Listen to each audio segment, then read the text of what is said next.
സേവനം. ആ ദൗത്യ നിർവഹണത്തിന് വേണ്ടിയിട്ടുള്ള ചില ഉപകരണങ്ങൾ മാത്രമാണ് സ്ഥാപനങ്ങൾ.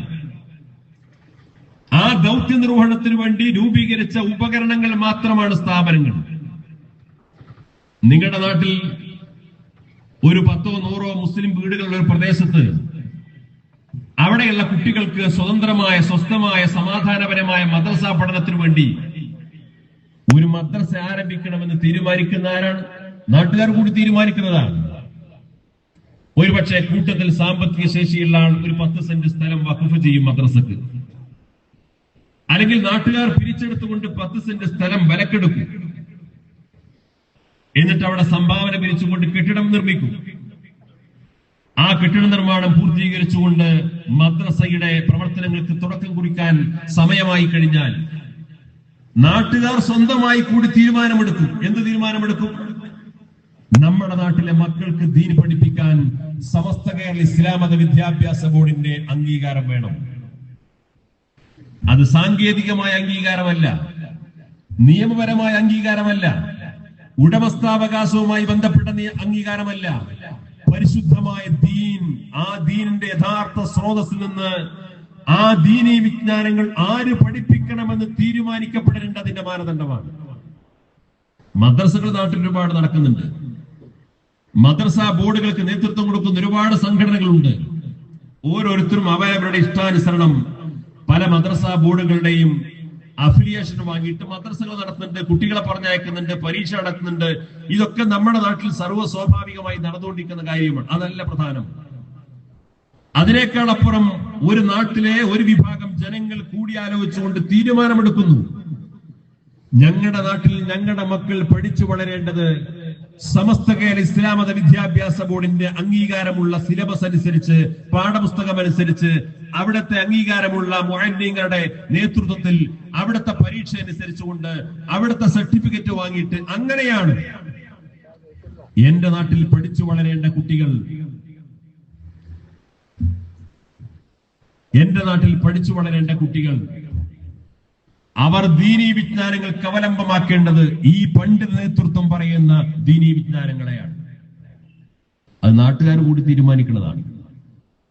അല്ലാതെ എവിടെയെങ്കിലും മദ്രസക്ക് തറക്കലിട്ടു എന്ന് അറിയുമ്പോഴേക്ക് സമസ്തയുടെ ചേളാരി ഓഫീസിൽ നിന്ന് മുഫത്തിസുമാര് വന്നിട്ട് നിങ്ങൾ അത് പണി പൂർത്തിയാകുമ്പോൾ നമ്മളെ കൂടെ തരണേ, നമ്മുടെ അംഗീകാരം വാങ്ങണേ, നമ്മുടെ അഫിലിയേഷൻ എടുക്കണേ, നമ്മുടെ പുസ്തകം വാങ്ങണേ എന്നൊന്നും ആരും പറയാൻ വരാറില്ല. ആ നാട്ടുകാരുടെ തീരുമാനമാണ്. നാട്ടുകാർ തീരുമാനിക്കാൻ കാരണം എന്താണ്? ദീൻ പഠിക്കാൻ, നമ്മുടെ കുട്ടികൾക്ക് ദീൻ പഠിക്കാൻ ഇതാണ് അവലംബം, ഇതാണ് വിശ്വസ്തം, ഇതാണ് സ്വീകരിക്കേണ്ടത് എന്ന് അവരുടെ സ്വയം ബോധ്യമാണ്. സമസ്തക്ക് വേണമെങ്കിൽ ഇപ്പൊ 10,000 ജില്ലാന മദ്രസയുണ്ട്. ഇനി വേണമെങ്കിൽ മദ്രസയുടെ എണ്ണം വേണമെങ്കിൽ സെക്കൻഡുകൾ കൊണ്ട് ഇരട്ടിപ്പിക്കാൻ ഒരു മാർഗമുണ്ട്. ദിവസങ്ങളെ കൊണ്ട് ഇരട്ടിപ്പിക്കാൻ പറ്റും. എന്താ വഴി? കാരണം മദ്രസ നടത്തുക എന്ന് പറഞ്ഞാൽ നിങ്ങളൊക്കെ പല മദ്രസകളുടെയും ഭാരവാഹികളായിരിക്കും. മദ്രസ നടത്താറ് അത്ര ഒരു സുഖമുള്ള കാര്യമൊന്നുമല്ല.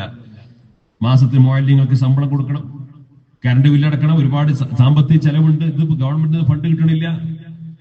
നമ്മൾ വരിസംഖ്യ പിടിച്ചിട്ടും സംഭാവന പിരിച്ചിട്ടും പല രീതിയിൽ മാസാവസാനം ആവുമ്പോഴേക്ക് പല രീതിയിൽ വരുമാനം ഒപ്പിച്ചുകൊണ്ടാണ് മദ്രസ നടത്തുന്നത്. മദ്രസ സംവിധാനം ഇങ്ങനെ നടത്തിക്കൊണ്ടിരിക്കുമ്പോൾ വേണമെങ്കിൽ സമസ്തകാല ജമിയത്തിനും തീരുമാനമെടുക്കുക. നമ്മുടെ നാട്ടിൽ കുറെ സുന്നികളല്ലാത്ത മുജാഹിദ് വിഭാഗവും ജമാഅത്ത് ഇസ്ലാമി തബ്ലീഗും മറ്റ് പല വിഭാഗങ്ങളുള്ള നാടാണ്. അപ്പൊ അവർക്ക് എല്ലാവർക്കും അവരുടെ കുട്ടികളെ പഠിപ്പിക്കാൻ പറ്റാവുന്ന, എല്ലാവർക്കും സ്വീകാര്യമായ ഒരു ജനറൽ സിലബസും പാഠ്യപദ്ധതി ഉണ്ടാക്കുക. സമസ്ത അങ്ങനെ മദ്രസ സംവിധാനത്തിൽ തുറന്നു കുറിച്ചാൽ സംഭവിക്കുക എന്താണ്? എല്ലാ ജമാഅത്തിനും മുജാഹിദിനും തീരുമാനം. നമ്മൾ വെറുതെ റിസ്ക് എടുക്കേണ്ട കാര്യമില്ല. നമുക്കും കൂടി പറ്റുന്ന സിലബസാണ് അവിടെ ഉള്ളത്. കുട്ടികൾ അങ്ങോട്ട് പറഞ്ഞേക്കാം.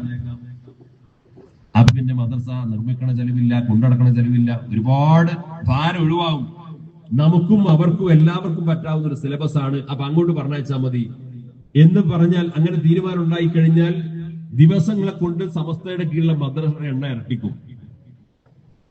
സമസ്തക്ക് മദ്രസയുടെ എണ്ണം പറഞ്ഞിട്ട് ആരെയും പേടിപ്പിക്കാൻ വേണ്ടിയിട്ടല്ല. അല്ലെങ്കിൽ ഞങ്ങൾക്ക് ഇത്ര മദ്രസയുണ്ട്, അല്ലെങ്കിൽ സമസ്തയുടെ അഫിലിയേഷൻ ലഭിച്ച് ഇത്ര മദ്രസയുണ്ട് എന്ന് പറഞ്ഞാൽ അതുകൊണ്ട് പ്രത്യേകിച്ച് നേട്ടം കിട്ടാൻ പോണില്ല. പക്ഷേ സമസ്ത കേരള ഇസ്ലാം മത വിദ്യാഭ്യാസ ബോർഡിന്റെ അംഗീകാരത്തോടുകൂടി പ്രവർത്തിച്ചുകൊണ്ടിരിക്കുന്ന മദ്രസയാണെങ്കിൽ ആ മദ്രസയിലെ കുട്ടികൾ പഠിച്ചിരിക്കേണ്ടത് അഹ്ലുസുന്നത്ത് വൽ ജമാഅയുടെ പാഠഭാഗങ്ങളായിരിക്കണമെന്ന കാര്യത്തിൽ ഒരു കോംപ്രമൈസും ഇല്ല. അപ്പൊ സ്വാഭാവികമായിട്ടും സമസ്ത കേരള ജംഇയ്യത്തുൽ മദ്രസ എന്ന് പറഞ്ഞാൽ ആ മദ്രസയിൽ സമസ്ത വിഭാവന ചെയ്യുന്ന ആശയാദർശങ്ങൾക്കനുസരിച്ചായിരിക്കണം അവിടെ കുട്ടികൾ പഠിക്കേണ്ടത്. സൗകര്യമുള്ള രക്ഷിതാക്കൾ ചേർത്താൽ മതി, സൗകര്യമുള്ളവർ ആ രീതിയിൽ മദ്രസ നടത്തിയാൽ മതി, സൗകര്യമുള്ളവർ അത്ര മദ്രസകൾ സംരക്ഷിച്ചാൽ മതി. പക്ഷെ സമസ്ത അതിന്റെ കീഴിൽ അതിന്റെ ഭാഗമായിട്ടൊരു മദ്രസ സംവിധാനം മുന്നോട്ട് പോകുന്നുണ്ടെങ്കിൽ അതിന്റെ ആശയാദർശങ്ങൾ അത് നിർബന്ധമാണ്. നിങ്ങൾ മദ്രസക്ക് എന്ത് പെയിന്റ് അടിച്ചോ, മദ്രസയിൽ എന്ത് ലൈറ്റും ഫാനും വെച്ചോ വെച്ചില്ല, അതൊന്നും പ്രശ്നമുള്ള കാര്യമില്ല. പക്ഷേ പഠിപ്പിക്കുന്ന എന്താണ് എന്ന കാര്യത്തിൽ ഇവിടെ നിബന്ധനയുണ്ട്.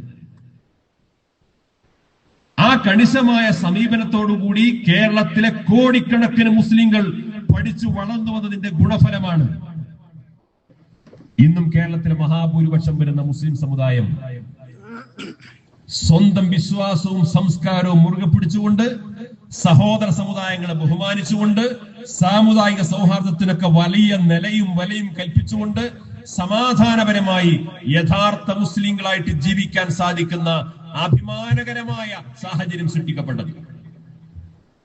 സമസ്ത പറഞ്ഞ വലിയ അവകാശവാദമൊന്നുമില്ല, ഒരു ചെറിയ സംഘടനയാണ്.